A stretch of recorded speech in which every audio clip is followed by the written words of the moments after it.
Irashaimase! La honte, concept totalement inventé par l'être humain, juste pour vous faire chier, hein. Juste pour pouvoir regarder les gens de haut et se dire « Waouh, mais je suis tellement mieux que toi, t'es vraiment qu'une pauvre merde !» Tu sais quoi? Rien qu'à te regarder, j'ai la raie des fesses qui sointe, donc va là-bas, laisse ma raie tranquille, connard. Eh bien, vous savez quoi? Je suis une boule de honte ambulante. Comment dire? J'ai fait tellement de choses honteuses dans ma vie sans même m'en rendre compte. Et je vous parle pas de honte du genre. Quoi? Ma pire honte?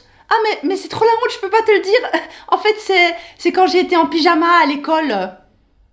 Mais gars, mais j'aimerais trop que ce soit ça ma pire honte. J'aimerais trop. Mais mes hontes à moi, c'est tellement un level au-dessus que pour moi, aller en pyjama à l'école, bah ce serait même une fierté en fait. Et croyez-moi, si vous avez déjà bien regardé la phase streetale de cette chaîne, vous pouvez bien vous dire que je suis pas très vite gênée, hein. Je vais donc vous raconter ma pire honte au Japon après avoir été foutue dehors par Rika, les vrais savent. J'étais à moitié à poil, en sous-vêtements. C'était encore au tout début de la chaîne. Moi, mon truc que j'adore faire, c'est vomir sur les chats errants. Mais non, je rigole. C'est mettre ma musique sur mes oreilles et marcher loin, sans m'arrêter, pendant des heures. En fait, j'aimais beaucoup faire ça à la tombée de la nuit parce que c'était le moment où les gens ne me voyaient pas trop et j'aimais pas être trop dévisagée parce que j'étais une étrangère et tout. Ça m'empêchait de me concentrer sur Britney Spears. Oh! Et la nuit, tous les chats sont gris, vous le savez bien. Du coup, je pouvais m'enjailler le gingembre sur ma petite musique tranquille. Sur le chemin, j'adorais m'arrêter au kombini pour essayer des petites choses, des petites saveurs nouvelles, étant donné que je venais d'arriver au Japon plus ou moins. Sauf que, quand tu manges quelque chose que tu n'as jamais mangé auparavant, il y a des chances que ton système intestinal parte en chenouille, on est bien d'accord. Genre, ça vous dit quelque chose? On continue. Eh bien, ça m'est arrivé, hein, on est content. J'étais déjà super loin de là où je logeais. Du coup, j'ai marché jusqu'au kombini suivant, qui était tout près d'une gare. Et je me souviens pas exactement, mais il devait être 11h, minuit. Au Japon, il faut savoir que les trains roulent environ jusque minuit, 1h, maxi cosy. C'est une information importante pour la suite. Du coup, je vais au kombini, trop cool. Il y a des toilettes dans ce kombini. Il y a des toilettes dans les kombini en général, un peu moins dans les touristiques, dans les lieux très touristiques, parce que sinon, ça fait des files à n'en pas finir et les gens ne rentrent que pour ça. Mais bref, dans ce kombini-là, il y avait des toilettes. Donc, on est joyeux. Il y a personne, je fais toc-toc. Rien. Donc, je rentre et je m'assois et je fais ma petite affaire. Tcha, que j'avais mal, j'avais très mal, je transpirais tellement j'avais mal. Et en fait, je sais pas si c'est juste moi, mais quand cet événement important de la vie quotidienne m'arrive, eh bien, mon orifice de jouvence, il clame fort. Il clame très fort. Il fait mal. Tu te retrouves littéralement avec un volcan à la place du cul. Oui ou bien? Et pour ce genre d'incident, les treats, les toilettes japonaises, mais c'est le Saint Graal! Le Saint Graal de mon cul! Oh, les toilettes japonaises! Il y a un petit jet délicat et technologique qui va sortir des toilettes, bien connu maintenant de tout le public, hein, pour gentiment te nettoyer les cailleurs de paix. Ah mais ça, les treats, c'est gold. Pareil si vous avez besoin d'un petit nettoyage express de la porte avant. Beautiful. Votre culotte n'aura jamais été si propre. Pour vos résidus rescapés là. Oui hein, vous voyez de quoi je veux parler, hein, faites pas genre. Oui hein. Allez. Vous savez tous de quoi je veux parler, arrêtez de faire semblant. Donc, j'ai l'anus en feu, je l'ai déjà dit, mais j'ai mal et je transpire. Et puis je me souviens de l'option petit jet d'eau délicat et technologique des toilettes japonaises et je commence à chercher sur le tableau de bord à côté des toilettes, le tableau de bord. Et enfer et damnation, tout était en japonais, mais en japonais, en kanji japonais, même pas en hiragana, même pas en katakana, même pas en écriture simplifiée. Tout était en kanji, juste le premier kanji d'un mot. Pas d'anglais et pas de petits dessins, comme la plupart des toilettes sur Tokyo, mais je me suis fait niquer. Je n'avais jamais été confrontée à ce type de tableau de bord, je n'avais jamais vu ça, à part maintenant chez les parents de Moki, mais sinon avant ça, caca. J'entre dans une panique et une stupeur totale, je pigeais encore presque quasiment rien au japonais à l'époque. Du coup, bien entendu, j'ai fait la chose que n'importe qui aurait fait, la chose la plus intelligente et subtile à faire à ce moment-là. Bah, j'ai appuyé sur tous les boutons, au hasard. Ouais. Je vous laisse digérer l'information, hein. J'attends quelques secondes, voire quelques minutes, je me souviens plus exactement, et j'entends clac, des trucs genre, il y a quelque chose qui est en train de se passer, mais parce que moi je ne sens pas le doux petit jet d'eau sur mon anus, hein, disons les choses telles qu'elles sont. Et aussi, je commence à entendre le bruit de toilette, le bruit de chasse d'eau, mais pas la vraie chasse d'eau, parce qu'il faut savoir qu'au Japon, il y a une espèce de petite radio qui fait un bruit d'écoulement d'eau pour couvrir le son de ton propre écoulement fécal. Ah oui, mais les Japonais ils sont dans le turfu, hein, y a pas de problème. Donc moi j'attends, je trémale, je vais au bout de ma vie, je râlais très fort, j'en ai marre, je veux rentrer chez moi, je me rhabille le cul, je me lève, je me retourne et je commence à contempler ma diarrhée et je me dis, comment je tire la chasse maintenant? Parce qu'il n'y avait pas de chasse! Oui, les trucs dans certaines toilettes japonaises, pas toutes, il n'y a pas de bouton pour tirer la chasse. C'est un des boutons sur le tableau de bord, ou parfois c'est un bouton qui est là-bas. Genre ta toilette elle est là, le bouton il est là-bas, à un autre endroit. Et vous savez quoi? Le mieux, du merveilleux, c'est qu'en fait il a écrit le kanji de tirer la chasse. Il n'est même pas un petit signe pour dire voilà votre caca qui s'écoule fièrement vers de contrées lointaines. Non! En fait c'est le symbole japonais ou chinois si vous voulez, qui veut dire tirer la chasse, mais moi je ne savais pas ça à l'époque. Et du coup moi je l'ai pas vu le bouton il a été apparemment à l'autre bout de la pièce parce que moi je l'ai pas trouvé. Du coup moi qu'est-ce que je fais? Et ben je commence à appuyer sur tous les boutons, mais moi j'appuie sur tous les boutons sauf le bouton tirer la chasse, puisque le bouton tirer la chasse n'était pas sur le tableau de bord à côté de la toilette, il était à un autre endroit apparemment.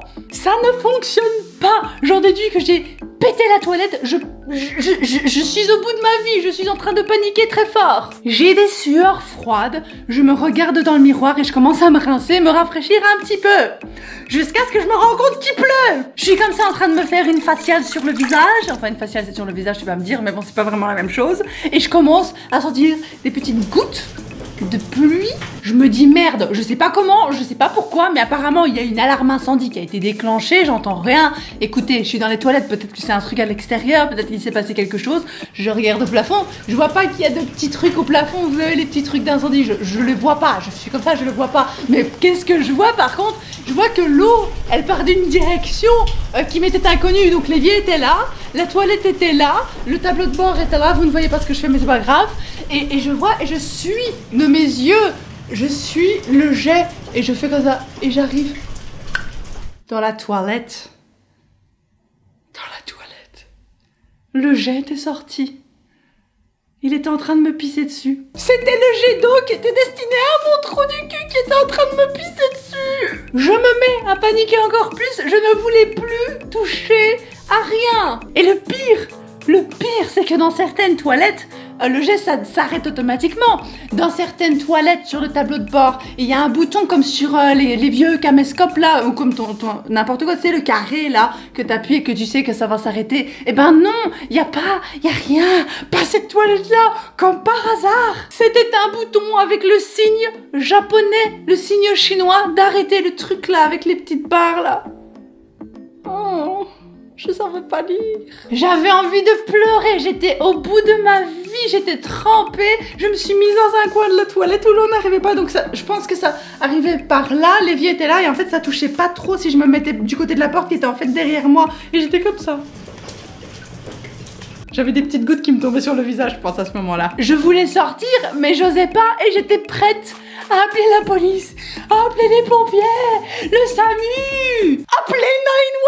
Et vous savez quoi? Après quelques minutes, quelques secondes, pour moi c'était 2 secondes, mais je suis sûre que c'était une minute. Il y a quelqu'un qui a frappé à la porte. Il y a quelqu'un qui a frappé à la porte. Est-ce que t'entends ce que je te dis? Essayez, s'il vous plaît. Essayez 2 secondes de vous mettre dans mes pompes. Mettez-vous à ma place. Imprégnez-vous de mon mal-être. En fait, figurez-vous, les petites trites, que le dernier train était passé et que le dernier train, c'est un des trains les plus bondés concernant cette station.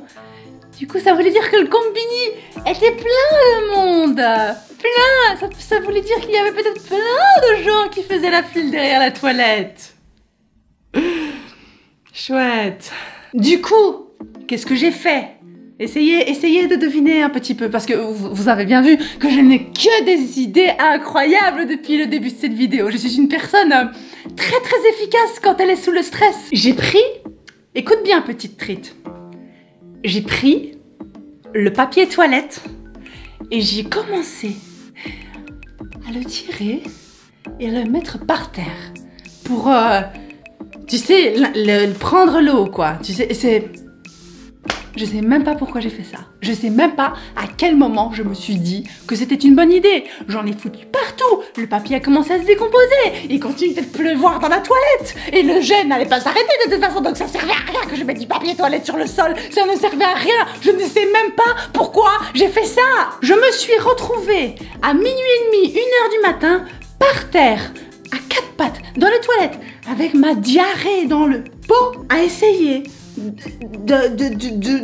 d'enlever de l'eau qui allait continuer de venir de toute façon. J'étais avec du papier toilette décomposé entre mes mains. Je ne savais plus quoi faire. J'étais comme ça. Et j'étais en train de me demander quel serait mon prochain geste stratégique. Parce qu'il faut dire que jusqu'à présent, tout ce que j'avais fait était d'une intelligence supérieure à la moyenne. Ah, il faut le dire, hein, j'avais été très efficace. Finalement, ça refrappe à la porte. Forcément, il y avait quelqu'un derrière qui avait aussi des besoins vitaux comme tout le monde. Et c'est là que je me suis rendu compte qu'en fait, j'avais plus aucune issue. J'étais prise au piège. Hein. Je me suis levée du sol, débarrassée du papier toilette décomposé. J'ai essayé de le rassembler tant bien que mal et de le mettre non pas dans la toilette, vu que je ne savais pas comment tirer à la chasse, mais dans la poubelle. Et il n'y avait pas assez de place dans la poubelle, tu vas me dire, donc je faisais comme ça. J'essayais. Et alors, tu sais, c'est dégueulasse le papier toilette quand tu le prends comme ça et que ça coule encore et alors ça se décompose encore un peu. C'est tout gorgé comme ça. Si tu serres, en plus, c'était le sol des toilettes. Il y avait forcément des petites gouttes qui avaient traîné quelque part, hein. Des petits caca rescapés, là, des petits résidus. Bref, je récupère mes affaires, je jette un dernier regard dans la cuvette où je disais mes excréments. Sachez, pour votre information, que l'eau avait changé de couleur, donc ça voulait dire que ça faisait un certain moment que j'étais là. Je me suis regardée dans le miroir encore une fois, j'étais pathétique, je me suis réarrangé les cheveux, je me suis retournée vers la porte, comme ceci. Et derrière moi, au loin, j'entendais résonner encore le petit clapotis des petites gouttes d'eau qui tombait langoureusement sur le sol émanant du jet des toilettes. J'ai ouvert la porte. Forcément, quand tu ouvres la porte, on voit ce qui se passe derrière. Et j'ai constaté avec horreur qu'il y avait une petite file quand même. J'ai bavé. Une petite file de petits businessmen, de petits salaryman, en petites costards, de petites dames en petits tailleurs, des petites mallettes, des gens très très bien, hein. Des gens très très clean. Et moi, j'étais trempée et j'avais foutu la merde. Je marchais comme ça.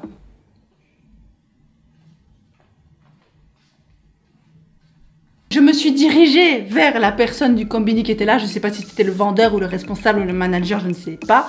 Mais j'étais vers lui, j'étais trempée, il m'a regardé, il était là, mais mademoiselle, il ne pleut pas dehors, je ne sais pas ce qui s'est passé. Enfin, il a pas dit ça, mais il a dû se le dire dans sa tête en tout cas. Et moi, du coup, j'étais là, j'ai commencé à bredouiller, j'étais là en mode... Pluie, pluie, toilette, pluie, caca, boucher, papier. Et j'essayais de lui expliquer et lui il me regardait genre... Vous êtes folle, mademoiselle. Finalement, le gentil monsieur a compris. Enfin, je sais pas s'il a compris, mais il a compris qu'il se passait un truc dans les toilettes. Donc il s'est retourné, il a fait oh, oh, oh, oh. Il est parti voir. Bien sûr, j'en ai profité pour me tailler parce que j'allais pas rester comme une conne, aller regarder, nettoyer tout ce que j'avais foutu. J'aurais bien voulu le faire moi, mais j'étais ultra gênée. Je sais même pas, j'arrivais même pas à penser droit. Je savais que toutes les décisions que je prenais, c'était des décisions de merde. Pourquoi est-ce que j'allais encore prendre une décision correcte maintenant? Non, je me suis retournée, je suis vite partie du combini. J'ai marché jusque chez moi, trempée. Le peu de personnes qui ont croisé mon chemin se sont demandé pourquoi j'étais trempée alors qu'il faisait 20 degrés dehors et qu'il avait fait soleil toute la journée. Mais bref, voilà, c'était l'histoire de ma pire honte au Japon. J'espère que vous êtes contents. Voilà, que vous vous sentez mieux dans votre peau. Après cette histoire, écoutez, chacun bien sûr ressent la honte comme il veut, hein. C'est relatif à chacun. Mais personnellement, moi, j'aurais été en pyjama à l'école où j'aurais eu une trace de règle sur mon pantalon blanc.